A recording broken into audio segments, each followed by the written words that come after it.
Vamos lá então, pessoal, aulinha de propriedades dos compostos orgânicos, né? Tanto propriedades físicas, que é um ponto inicial, depois propriedades químicas, mas em si, propriedades de forma geral, beleza?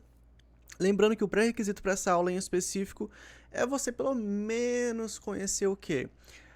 Nomenclatura, as suas funções orgânicas. Rodrigo, preciso saber isomeria? Não, mas eu coloquei essa aula depois na de isomeria. Esse aqui é o módulo 17, não, desculpa, o módulo 12. Então, vamos lá. Quando falamos de propriedades de compostos orgânicos, o que vamos ter, né? Primeiro, vamos pensar no estado físico. Como assim? O composto orgânico ele tem o seu ponto de fusão e ebulição. Nós sabemos que os pontos de fusão e ebulição dependem do quê? Do grau de agitação das moléculas, certo? Se depende do grau de agitação das moléculas, você já aprendeu que tudo isso está ligado com a força intermolecular. Mas, e se os meus compostos eles tiverem a mesma função orgânica? Se forem hidrocarbonetos, se forem aminas, se forem amidas, se forem ácidos carboxílicos, se forem álcoois? Então, primeiro, para compostos com a mesma função orgânica, qual que é o ponto de vista? Quanto maior a minha cadeia carbônica, maior o ponto de fusão e ebulição. Isto se eu tiver a mesma função orgânica, beleza? Só beber um café rapidinho. Então, por exemplo, quando nós falamos na perspectiva de hidrocarbonetos, então quanto mais carbonos, maior o ponto de fusão e ebulição. Por quê? Porque quanto maior a cadeia, maior vai ser a área de contato entre as moléculas. Eu vou ter mais contato. Então, se eu tenho mais contato, eu tenho mais interação. Se eu tenho mais interação, eu tenho mais atração. Se eu tenho mais atração, maior o meu ponto de fusão e de ebulição. Olha, por exemplo, aqui, ó. Metano, etano, propano, butano, pentano, hexano, são todos hidrocarbonetos. E perceba que o ponto de ebulição está aumentando referente à quantidade de carbonos. Rodrigo, mas sempre será assim? Existem umas exceções, porque depende aqui o que eu tenho em comum, além de todos serem hidrocarbonetos. Todos possuem cadeia normal, não tem ramificação, beleza? Então, quando eu tenho a ideia, agora que eu vou trazer para vocês, olha que coisa legal, mesmo som orgânica, eu esqueci que tinha esse slide. Metano, etano e propano, aumentou. Olha aqui o meu metanal, o meu etanal, o meu propanal, aumentou. Olha aqui o meu metanol, etanol e propanol, aumentou. Então, sempre que você pensar na mesma função orgânica, todos com cadeia normal, eu penso, quanto maior a quantidade de carbonos, maior o meu ponto de ebulição.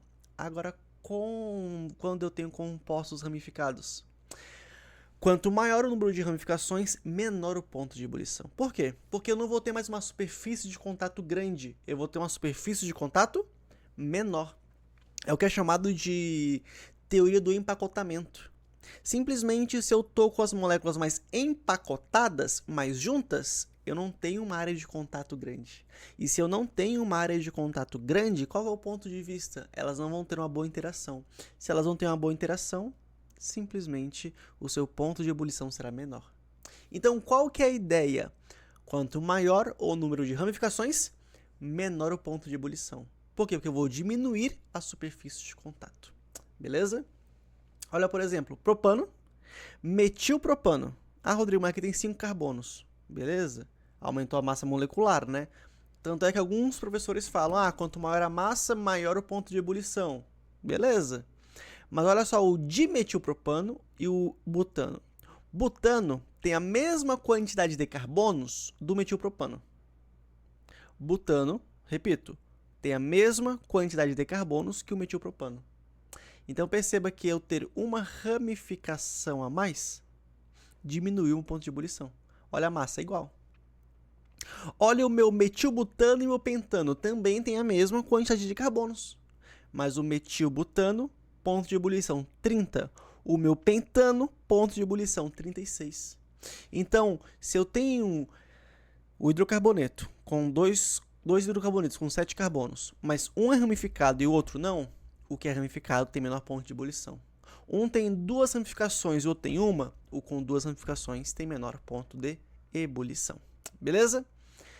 Para compostos de funções orgânicas diferentes, o que a gente vai avaliar? a interação intermolecular. Você vai lembrar lá da interação do quê? Dipolo induzido, dipolo permanente, ponte de hidrogênio. Quanto maior a interação intermolecular, maior vai ser o ponto de ebulição. Por quê? Porque é assim que funciona na inorgânica também. Então, quanto maior a intensidade, ou seja, a força da minha interação, maior o ponto de fusão e de ebulição. Beleza? Exemplo, olha só, pentano, butanal, butanol e ácido propanóico. Qual que é a diferença? Ali eu tenho um hidrocarboneto, aí eu tenho um aldeído, eu tenho um álcool, eu tenho um ácido. Perceba que, tecnicamente, eles têm quase ali a mesma quantidade de carbonos, né? O pentano tem 5, o butanal tem 4, o butanol tem 4 e o ácido propanóico tem 3 carbonos. Olha o ponto de ebulição. O maior de todos é o ácido propanóico. Por quê? Ah, Rodrigo, porque ácido propanóico, então eu tenho um C-OH, eu tenho um ponto de hidrogênio. Tá certo? Mas o butanol também tem ponte de hidrogênio. Mas acontece que o ácido propanóico eu tenho 2 oxigênios. Eu tenho a maior interação e força. Fechou? O meu butanal, eu não tenho ponte de hidrogênio. O butanol tem. Então eu tenho o maior ponto de ebulição. Hidrocarboneto é dipolo induzido. Dipolo induzido é uma força intermolecular fraca. Então, meu ponto de ebulição vai ser baixo. Então, perceba que é um joguinho, é uma ideia, é uma relação. Beleza? Então, quanto maior a interação intermolecular, maior o ponto de ebulição. Então, primeiro, dipolo induzido. Elementos com baixa ou nenhuma diferença de eletronegatividade. Exemplo, hidrocarbonetos. Outra coisa, dipolo permanente. Presença de átomos eletronegativos, oxigênio, nitrogênio, halogênios e etc. Mas sem H-FON. Porque lembra que se eu for polar e tiver o H-FON, eu não sou dipolo permanente, eu sou ponte de hidrogênio, beleza? Acontece aonde? Éter, aldeído, cetona, éster, aminas terciárias, amidas substituídas e afins. O ponto que eu quero que você lembre é éter e aldeído, pronto. E cetona também. Se você lembrar essa tríade, sucesso, beleza? Aqui, por exemplo, tem um aldeído e aqui eu tenho uma amina terciária. Rodrigo, eu pensei que a amina seria a ponte de hidrogênio. A terciária, o nitrogênio, tá ligado a carbono, carbono, carbono. Eu não tenho H-FON, beleza? Agora, ligação de hidrogênio ou ponte de hidrogênio, eu tenho o H-FON. Acontece onde? Álcoois, ácido carboxílico, aminas primária e secundária, e amidas não substituídas, que é ou quando eu tenho um nitrogênio ligado ao hidrogênio, fechou? Aqui no caso eu tenho o álcool, e aqui eu tenho um grupamento amino, né? E aí esse ponto aqui gosta de cair, que é sobre íon dipolo, olha só. A íon dipolo, eu até falei na aula anterior, mas onde que você vai ver íon dipolo? Nos compostos orgânicos, em sais orgânicos. O que é um sal orgânico? É quando o hidrogênio saiu daquele meu grupamento que era de um ácido carboxílico e entrou um metal. Então, o íon dipolo vai ser o quê? Presença de metais formando ligações iônicas fortemente polares. Sais de ácido carboxílico. Exemplo que costuma muito cair. Aí, ó.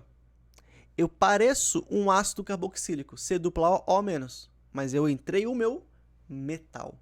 Ou também acontece muito de cair uma extremidade que era de um grupamento de detergente, que é um grupo sulfônico. Vou mostrar posteriormente, beleza?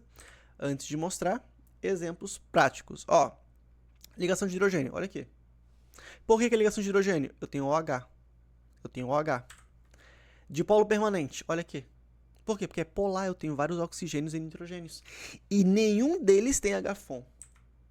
Ligação de hidrogênio, olha aqui. OH, OH, OH, NH. Agora, íon dipolo, olha aqui meu grupamento sulfônico. SO3 menos, Na+. Dipolo induzido, hidrocarboneto. Gente, falou dipolo induzido, você vai sempre pensar em hidrocarboneto. Sempre, sem exceção. Dipolo permanente. Olha aí. Por que é dipolo permanente? Eu tenho grupamentos NO2, grupamentos nitrosos, né? Simplesmente eu não tenho H-FON. Se eu não tenho H-FON, é dipolo permanente. Beleza? Cuidado! As aminas. Por que as aminas? Olha a diferença da etilamina para dimetilamina para trimetilamina. A etilamina, eu tenho o nitrogênio com NH2, certo? É uma amina. É uma amina monossubstituída. Amina primária também chamada. A dimetilamina, eu tenho nitrogênio com NH. Eu tenho 2 carbonos ligados no nitrogênio. Vou mostrar aqui para vocês, ó. Olha só. Etilamina, eu tenho carbono, carbono e o NH2 aqui.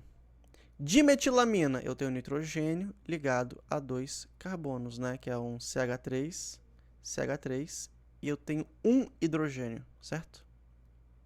Trimetilamina, eu vou escrever aqui embaixo. Eu tenho nitrogênio ligado a carbono, que é um CH3, CH3, CH3.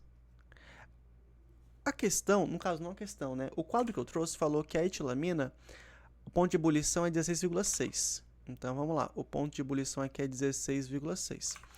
O outro é 7,4. E o outro é 2,9. Ponto de ebulição, certo? Aí tu olha, tu pensa, cara, não tem nexo, Rodrigo. Tem por 2 sentidos. Primeiro, aqui eu tenho 2 hidrogênios ligados no nitrogênio. Então, eu tenho 2 pontes de hidrogênio. Então, por isso que meu ponto de ebulição é maior. Aqui eu tenho uma ponte de hidrogênio. Por isso que meu ponto de ebulição é maior do que a trimetilamina, que eu não tenho ponte de hidrogênio. Então, perceba que tudo aí está ligado com a ponte de hidrogênio. Porque se eu tenho 2 pontes de hidrogênio, eu tenho uma força maior do que do composto que tem uma ponte, maior do que o composto que não tem nenhuma ponte, beleza? E um fato importante é que a trimetilamina, assim como outros compostos aminos, né, acontece bastante de ser a... Tá, o quadro atrás, né?